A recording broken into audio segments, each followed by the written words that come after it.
നേർച്ചകൾ അള്ളാഹുവിന് വേണ്ടി മാത്രമാണെന്ന് പ്രവാചകൻ പഠിപ്പിക്കുമ്പോൾ ഔലിയയുടെ പ്രീതിക്കും സാമീപ്യത്തിനും വേണ്ടി നേർച്ച നടത്തുവാൻ നമുക്ക് എങ്ങനെയാണ് കഴിയുക? അള്ളാഹുവിന്റെയും പ്രവാചകന്റെയും കൽപ്പനകൾക്ക് വിരുദ്ധമായി ഉത്ബോധിപ്പിക്കുകയും പ്രവർത്തിക്കുകയും ചെയ്യുന്ന ഒരുപാട് മതനേതാക്കളില്ലേ? ഇങ്ങനെ ഓരോ കാര്യങ്ങളിലും അള്ളാഹുവും പ്രവാചകനും കൽപ്പിച്ചതിന് വിരുദ്ധമായി പ്രവർത്തിക്കുന്നവരല്ലേ അറിഞ്ഞോ അറിയാതെയോ മതത്തിൽ ഭിന്നിപ്പുണ്ടാക്കുന്നത്? ഇങ്ങനെ വിശുദ്ധ ഖുർആന്റെയും പ്രവാചക കൽപ്പനകൾക്കും വിരുദ്ധമായി പ്രവർത്തിക്കുന്നവരെ തിരുത്താനുള്ള ബാധ്യത നമുക്കില്ലേ? ആ ബാധ്യത നാം നിർവഹിക്കുന്നില്ല എങ്കിൽ കാലക്രമേണ വിശുദ്ധ ഖുർആനും പ്രവാചകനും പഠിപ്പിച്ചു തന്ന മതം നമുക്ക് നഷ്ടപ്പെടില്ലേ? മേലുദ്ധരിച്ച ഗുരുതരമായ ഭവിഷ്യത്തുകൾ ഒഴിവാക്കണമെങ്കിലും അതുപോലെ തന്നെ ഖുർആനും നബി സല്ലല്ലാഹു അലൈഹി വസല്ലമയും പഠിപ്പിച്ച രീതിയിൽ മതത്തെ നിലനിർത്തണമെങ്കിലും ഖുർആനും പ്രവാചക നിർദ്ദേശങ്ങൾക്കും വിരുദ്ധമായതും യോജിക്കാത്തതുമായ എല്ലാ വിശ്വാസ പ്രമാണങ്ങളെയും പ്രാർത്ഥനാ രീതികളെയും ആരാധനകളെയും എതിർക്കാനും തെറ്റ് ചൂണ്ടിക്കാണിച്ചു കൊടുക്കാനും മുസ്ലിങ്ങൾക്ക് ബാധ്യതയുണ്ട്. ആ മഹത്തായ ബാധ്യത നിർവഹിക്കുന്ന വ്യക്തികളെയും പ്രസ്ഥാനങ്ങളെയും മതത്തിൽ ഭിന്നിപ്പുണ്ടാക്കുന്നവരെന്നും മുസ്ലിം ഐക്യം തകർക്കുന്നവരെന്നും പറഞ്ഞ് ആക്ഷേപിക്കുന്നത് അള്ളാഹുവിന്റെയും പ്രവാചകന്റെയും കൽപ്പനകളെ ധിക്കരിക്കുന്നതിന് തുല്യമല്ലേ? ഭയാനകമായ ഇത്തരം ഭവിഷ്യത്തുകൾ ഒഴിവാക്കാനായി മുസ്ലിങ്ങളെ ഉത്ഭുതരാക്കുന്നവരെ മതത്തിൽ ഭിന്നിപ്പുണ്ടാക്കുന്നവരെന്ന് പറഞ്ഞ് നാം ആക്ഷേപിച്ചാൽ പരലോകത്ത് ഭയാനകമായ ശിക്ഷ നാം നേരിടേണ്ടതായി വരും. ഖുർആനിക വചനങ്ങൾ ബ്ലാക്ക് ബോർഡിൽ എഴുതിയാൽ അത് മായ്ക്കുമ്പോൾ ചോക്കുപൊടി നിലത്ത് വീഴുകയും അതിൽ ചവിട്ടിയാൽ വലിയ പാപമാണ്. അതിനാൽ ഖുർആനിക വചനങ്ങൾ എഴുതരുത്, വായിക്കരുത്, പഠിക്കരുത്, പഠിപ്പിക്കരുത്, അർത്ഥം മനസ്സിലാക്കരുതെന്നെല്ലാം വിലക്കി മതവിജ്ഞാനത്തിൽ വെറും വട്ടപൂജ്യമായ സമൂഹത്തെ സൃഷ്ടിച്ചു. ഇംഗ്ലീഷിന്റെയും മലയാളത്തിന്റെയും ആധുനിക വിദ്യാഭ്യാസത്തിന്റെയും ഷറിൽ നിന്നും തിന്മയിൽ നിന്നും മുസ്ലിങ്ങളെ രക്ഷിക്കണമേ എന്ന് പ്രാർത്ഥിച്ചുകൊണ്ട് ഭാഷാ പരിജ്ഞാനമില്ലാത്ത, ശാസ്ത്രവിജ്ഞാനമില്ലാത്ത, നിരക്ഷരരായ, ആർക്കും വേണ്ടാത്തൊരു പിന്നോക്ക സമുദായമാക്കി മുസ്ലിങ്ങളെ അധപ്പതിപ്പിച്ചു. സ്ത്രീകൾക്ക് പള്ളിപ്രവേശനവും ആരാധനാ സ്വാതന്ത്ര്യവും വിദ്യാഭ്യാസവുമെല്ലാം വിലക്കിയും സ്ത്രീകൾക്ക് ഖുർആനും പ്രവാചകനും നൽകിയ സ്വാതന്ത്ര്യങ്ങൾക്കെതിരെ ഫത്വ ഇറക്കിയും പുരുഷന്റെ കാമദാഹം തീർക്കാനുള്ള ഒരു ലൈംഗിക ഉപകരണം മാത്രമായി സ്ത്രീകളെ അധപ്പതിപ്പിച്ചു. പുരോഹിതർ ഊതി നൽകുന്ന ജലം കുടിക്കുകയല്ലാതെ രോഗചികിത്സ നടത്തരുതെന്ന് വിലക്കി ഒരുപാട് രോഗികളെ മരണത്തിലേക്ക് നയിച്ചു. രോഗി മരിച്ചു കഴിഞ്ഞാലും ചൂഷണം അവസാനിപ്പിക്കാതെ മാസങ്ങളോളം നീണ്ടു നിൽക്കുന്ന ദിക്റുകളിലൂടെ മരിച്ച വ്യക്തിയുടെ വിധവയുടെയും അനാഥരായ പൈതങ്ങളുടെയും സമ്പത്ത് ഊറ്റിക്കൂട്ടിച്ച് തിമിർത്താടിയിരുന്ന പുരോഹിത വർഗത്തിന്റെ ചൂഷണത്തിന്റെ കരങ്ങളിൽ നിന്നും കേരളത്തിലെ മുസ്ലിം സമൂഹത്തെ വലിയ ഒരളവ് വരെ മോചിപ്പിച്ച പ്രസ്ഥാനമേതെന്ന് മുൻവിധികളില്ലാതെ നിങ്ങളൊന്ന് പരിശോധിക്കുക. ഖുർആനും ഹദീസും തർജ്ജമ ചെയ്തും ഒരുപാട് ഗ്രന്ഥങ്ങൾ പ്രസിദ്ധീകരിച്ചും ഖുർആന്റെ അർത്ഥം പഠിപ്പിച്ചും നിരന്തരമായ മതപഠന ക്ലാസുകളും യോഗങ്ങളും സംവാദങ്ങളും നേരിട്ടുള്ള സംഭാഷണങ്ങളും നടത്തി ബിസ്മില്ലാഹിർ റഹ്മാനിർ റഹീമിന്റെ അർത്ഥം പോലും അറിയാതിരുന്ന കേരളത്തിലെ മുസ്ലിങ്ങളിൽ വലിയൊരു വിഭാഗത്തെ മതപണ്ഡിതരുടെ തെറ്റുകൾ ചൂണ്ടിക്കാണിച്ചു കൊടുക്കത്തക്ക വിധം മതവിജ്ഞാനത്തിന്റെ ഉന്നതങ്ങളിലേക്ക് ഉയർത്തുകയും ചെയ്ത പ്രസ്ഥാനമേതെന്ന് തുറന്ന മനസ്സോടെ നിങ്ങൾ വിലയിരുത്തുക. സ്ത്രീകൾക്ക് പ്രവേശനം അനുവദിക്കുകയും മലയാളത്തിൽ ജുമാ ഖുതുബ നിർവഹിക്കുകയും ചെയ്യുന്ന നൂറുകണക്കിന് പള്ളികൾ സ്ഥാപിച്ചും അനേക മതപഠന സ്ഥാപനങ്ങളും ആധുനിക വിദ്യാഭ്യാസ കേന്ദ്രങ്ങളും തുറന്നുകൊണ്ട് വിശുദ്ധ ഖുർആനും നബി സല്ലല്ലാഹു അലൈഹി വസല്ലമയും കൽപ്പിച്ചതുപോലെയുള്ള ഒരു സമൂഹത്തെ വാർത്തെടുക്കാൻ ശ്രമിച്ചുകൊണ്ടിരിക്കുന്ന പ്രസ്ഥാനമേതെന്ന് നിങ്ങൾ തന്നെ തുറന്ന മനസ്സോടെ വിലയിരുത്തുക. തുറന്ന മനസ്സോടെ സത്യസന്ധമായും വിലയിരുത്തിയാൽ അത് സലഫി പ്രസ്ഥാനമാണെന്ന് മനസ്സിലാക്കാം. ഇത്രയേറെ മാറ്റങ്ങൾ ഉണ്ടാക്കിയ കേരളത്തിലെ സലഫി പ്രസ്ഥാനത്തെ മുസ്ലിങ്ങളെ ഭിന്നിപ്പിക്കുന്നവരെന്ന് വിളിച്ച് നാം ആക്ഷേപിക്കരുത്. ഈ മാറ്റങ്ങൾ ഉണ്ടാക്കാൻ ഈ പ്രസ്ഥാനത്തിന്റെ നേതാക്കൾ ഒരുപാട് ത്യാഗങ്ങൾ സഹിച്ചിട്ടുണ്ട്. കേരളത്തിലെ മുസ്ലിം സമൂഹത്തിൽ ഇന്ന് നാം ദർശിക്കുന്ന ആത്മീയ ഭൗതിക നേട്ടത്തിന് പിന്നിൽ പ്രവർത്തിച്ച സലഫി പണ്ഡിതരുടെയും നേതാക്കളുടെയും പ്രവർത്തകരുടെയും ത്യാഗത്തിന്റെയും ആത്മാർപ്പണത്തിന്റെയും ധീരതയുടെയും ചരിത്രം നാം വിസ്മരിക്കരുത്.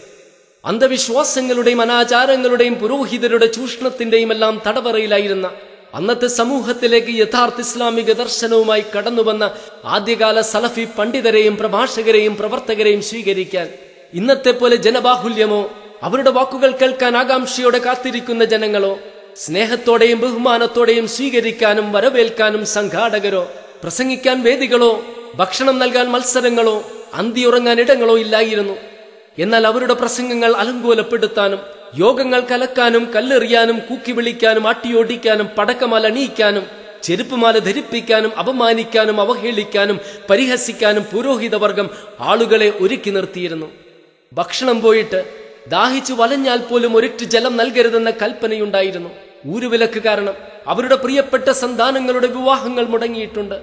പള്ളി അധികാരികളുടെ അനുവാദം ലഭിക്കാതിരുന്നതിനാൽ അവരിൽ ചിലരുടെ മയ്യത്തുകൾ അനുവാദം ലഭിക്കുന്നതുവരെ വഴിയോരങ്ങളിൽ കാത്തുകെട്ടി കിടക്കേണ്ടി വന്നിട്ടുണ്ട്.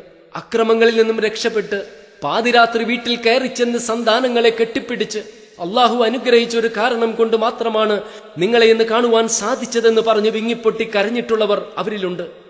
എന്നാൽ ഇതെല്ലാം അവർ അള്ളാഹുവിനു വേണ്ടി സഹിച്ചു. കാൽനടയായും കാളവണ്ടിയിലും യാത്ര ചെയ്തു, പട്ടിണി കിടന്നും തെരുവുകളിൽ അന്തിയുറങ്ങിയും ആക്ഷേപങ്ങൾ ഏറ്റുവാങ്ങിയും സമൂഹത്തിന്റെ ശക്തമായ എതിർപ്പും വെറുപ്പും നാനാതരം പീഡനങ്ങളും സന്തോഷപൂർവ്വം സ്വീകരിച്ചും സത്യവീതിയിലൂടെ തഖ്വയുടെ പാഥേയുമായി നടന്നു കയറിയവരാണവർ. സ്വസമുദായത്തിന്റെ ആത്മീയവും ഭൗതികവുമായ ഉയർച്ചയ്ക്ക് വേണ്ടി നിസ്വാർത്ഥമായി പ്രവർത്തിച്ചവർ. കടമ നിർവഹിക്കാൻ കാത്തു നിൽക്കാതെ, തങ്ങളോടൊപ്പം ആരുണ്ട് എന്ന് സർവേ നടത്താതെ, തൗഹീദിന്റെ യഥാർത്ഥ മുഖം ജനങ്ങൾക്ക് വെളിച്ചമാക്കി കൊടുക്കാൻ ആത്മാർപ്പണം നടത്തിയ മൺമറഞ്ഞതും ജീവിച്ചിരിക്കുന്നതുമായ ആ മഹത് വ്യക്തികളുടെ ത്യാഗത്തിന്റെയും ആത്മാർപ്പണത്തിന്റെയും ധീരതയുടെയും കണ്ണുനീരിന്റെയും രക്തത്തിന്റെയും വിയർപ്പിന്റെയും സദ്ബലങ്ങളാണ് കേരളത്തിലെ മുസ്ലിം സമൂഹം ഇന്ന് അനുഭവിച്ചു കൊണ്ടിരിക്കുന്നത്. ആ മഹത് വ്യക്തികളെ കുറിച്ച് നാം ഓർക്കണം. അവരെ മഹാന്മാരാക്കാനല്ല, അവർക്ക് അമാനുഷികത കൽപ്പിക്കാനല്ല, അവരുടെ കബറുകൾ കെട്ടിപ്പൊക്കാനല്ല, മറിച്ച് നമ്മളെപ്പോലെ ഭൗതികാഗ്രഹങ്ങളും അഭിലാഷങ്ങളും സ്വപ്നങ്ങളും സങ്കല്പങ്ങളും ഉണ്ടായിരുന്നവർ അതിനെല്ലാം ഉപരിയായി അള്ളാഹുവിന്റെയും അവന്റെ ദൂതന്റെയും നിർദ്ദേശങ്ങൾക്കും കൽപ്പനകൾക്കും അനുസൃതമായി സമൂഹത്തെ നയിക്കാൻ സർവസ്വവും ത്യജിച്ചു. മനുഷ്യ സമൂഹത്തിനൊരുത്തമ സമൂഹമെന്ന് അള്ളാഹു വിശേഷിപ്പിച്ച സമൂഹത്തെ ആർക്കും വേണ്ടാത്ത, ഒന്നിനും കൊള്ളാത്ത ഒരു പിന്നോക്ക സമുദായമായി അധപ്പതിപ്പിക്കാൻ ശ്രമിച്ച പുരോഹിതരുടെ കരാളഹസ്തങ്ങളിൽ നിന്നും ഒട്ടേറെ ജനങ്ങളെ മോചിപ്പിച്ചവരെ നാം ഒരിക്കലും മതത്തിൽ ഭിന്നിപ്പുണ്ടാക്കിയവരെന്ന് പറഞ്ഞ് ആക്ഷേപിക്കരുത്. ഏത് മതനേതാവിന്റെയും പണ്ഡിതന്റെയും മുഖത്തു നോക്കി വിശുദ്ധ ഖുർആന്റെയും പ്രവാചക വചനങ്ങളുടെയും അടിസ്ഥാനത്തിൽ തെളിവുണ്ടോ എന്ന് ചോദിക്കാനും ഒരു വിശ്വാസിയുടെ തൊണ്ട ഇടറേണ്ടതും നെഞ്ചുരുകേണ്ടതും നട്ടല് വളയേണ്ടതും നാട്ടുപ്രമാണിമാരുടെയോ ഭൂരിപക്ഷ അഭിപ്രായത്തിന്റെയോ മുന്നിലല്ലെന്ന് ബോധ്യപ്പെടുത്താനും നബി സല്ലല്ലാഹു അലൈഹി വസല്ലം പഠിപ്പിച്ച് പരിശീലിപ്പിച്ച് വാർത്തെടുത്ത സമൂഹത്തിൽ ഇടനിലക്കാരായി പുരോഹിതരും മക്ബറകളുമില്ലെന്നും റാത്തീബ്, മൗലൂദ്, മുഹയ്യുദ്ദീൻ മാലയുമെല്ലാം ശിർക്കിന്റെ പാട്ടുകളാണെന്നും മന്ത്രിക്കാനും ഊതിക്കെട്ടാനും എഴുതി കുടിക്കാനും മയ്യത്തിന്റെ തലഭാഗത്തിരുന്ന് നീട്ടി ഓതാനുമുള്ള മന്ത്രതന്ത്രങ്ങൾക്ക് പൂജിക്കാനുള്ള മതഗ്രന്ഥമല്ല വിശുദ്ധ ഖുർആൻ, മറിച്ച് ഇഹലോകത്ത് ജീവിക്കാനുള്ള വ്യക്തമായ മാർഗദർശനവും അതിലൂടെ പരലോക വിജയം കരസ്ഥമാക്കാനുള്ള വഴികാട്ടിയാണെന്നുമെല്ലാം കേരളത്തിലെ മുസ്ലിം സമൂഹത്തെ ബോധ്യപ്പെടുത്തുകയും ചെയ്ത മൺമറഞ്ഞു പോയതും ജീവിച്ചിരിക്കുന്നതുമായ മഹാന്മാരായ സലഫി പ്രസ്ഥാനത്തിന്റെ നേതാക്കളോടും പണ്ഡിതരോടും പ്രഭാഷകരോടും അറിയപ്പെടുന്നവരും അറിയപ്പെടാത്തവരുമായ സാധാരണക്കാരായ പ്രവർത്തകരോടും ഇസ്ലാമിനെ സ്നേഹിക്കുന്ന എല്ലാവർക്കും ഒരുപാട് കടപ്പാടുണ്ട്. ദൗർഭാഗ്യവശാൽ നന്മ കൽപ്പിക്കുകയും തിന്മ വിരോധിക്കുകയും ചെയ്യണമെന്ന അള്ളാഹുവിന്റെ കൽപ്പന പിൻപറ്റാതെ, തെറ്റുകൾ തിരുത്താൻ ഉപദേശിക്കാതെ നിഷ്ക്രിയരായിരുന്നു കൊണ്ട് ആ മഹത്തായ കടമ നിർവഹിക്കുന്ന മതനേതാക്കളെയും പ്രസ്ഥാനങ്ങളെയും വ്യക്തികളെയും മുസ്ലിങ്ങളെ ഭിന്നിപ്പിക്കുന്നവരെന്ന് വിളിച്ചാക്ഷേപിക്കുന്നവർ ഒന്ന് മനസ്സിലാക്കുക. നിങ്ങൾ അറിഞ്ഞോ അറിയാതെയോ ചെയ്യുന്ന വലിയ പാപമാണത്. അതിനാൽ തുറന്ന മനസ്സോടെ വസ്തുതകൾ വിശുദ്ധ ഖുർആന്റെയും പ്രവാചക വചനങ്ങളുടെയും അടിസ്ഥാനത്തിൽ മനസ്സിലാക്കുക. തെറ്റുകളുണ്ടെങ്കിൽ ചൂണ്ടിക്കാണിക്കുക. പരിഹാസത്തിലൂടെ അസഹിഷ്ണുതയിലൂടെ വിമർശനങ്ങൾ നടത്തുന്ന സലഫി പ്രഭാഷകരും പ്രവർത്തകരുമുണ്ടെങ്കിൽ അവരെ തിരുത്തുക. അതല്ലാതെ സലഫികളുമായി സഹകരിക്കാത്ത സമീപനമല്ല നിങ്ങൾ സ്വീകരിക്കേണ്ടത്.